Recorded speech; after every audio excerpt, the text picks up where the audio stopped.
आज का पहला महा उपाय बता देती हूँ।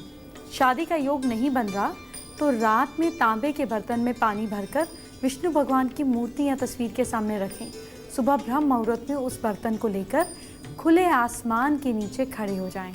पात्र में जो जल रखा होगा उसमें मांग भरकर वापस भगवान के सामने रख दीजिए। ध्यान रखिएगा कि इस बीच कहीं कोई टोके नहीं, कहीं कुछ बोले नहीं। 1 महीने तक ऐसा करते रहें, शादी के योग मजबूत हो जाएंगे। अब आपको आज का दूसरा महा उपाय क्या है ये बताती हूँ। सवाल ये है कि क्या आपकी शादी की बात आगे नहीं बढ़ रही है? देखिए, लड़का लड़की अगर एक दूसरे को पसंद कर चुके हैं, फैमिलीज़ को भी रजामंदी है, लेकिन फिर भी बात आगे नहीं बढ़ रही है, शादी की बात बढ़ नहीं रही है, तो आप शिव पार्वती सीताराम या राधा कृष्ण की पूजा करें। पूजा के बाद उनके पैर छूकर मांग पर लगाएं। जल्दी ही शादी की बात आगे बढ़ेगी। अब तो आप जान ही चुके होंगे कि आपको किस रंग का स्वास्तिक बनाना है, लेकिन अब मैं आपको स्वास्तिक से जुड़े कुछ अचूक उपाय बताने जा रही हूँ। बहुत ही सरल उपाय हैं, नोट कर लीजिए, काम ही आएंगे। चलिए शो में आगे बढ़ते हैं और आपको जल्द ही आज का तीसरा महा उपाय क्या है ये बताती हूँ। कारोबार आगे बढ़ाना चाहते हैं तो ऐसे में बिजनेस मतलब रिस्क, और अगर रिस्क सोचकर समझ नहीं आ रहा है या सोच समझ कर लिया जाए तो मुनाफा होता है।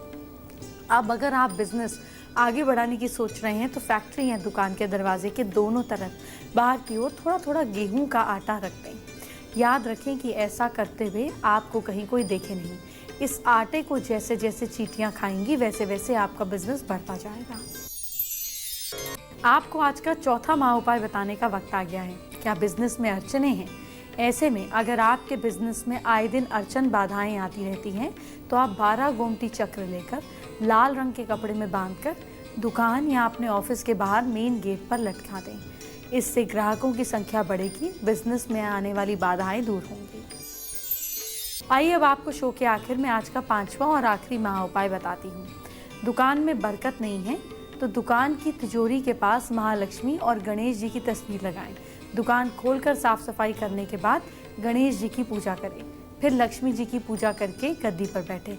ऐसा करने से हमेशा बरकत बनी रहेगी।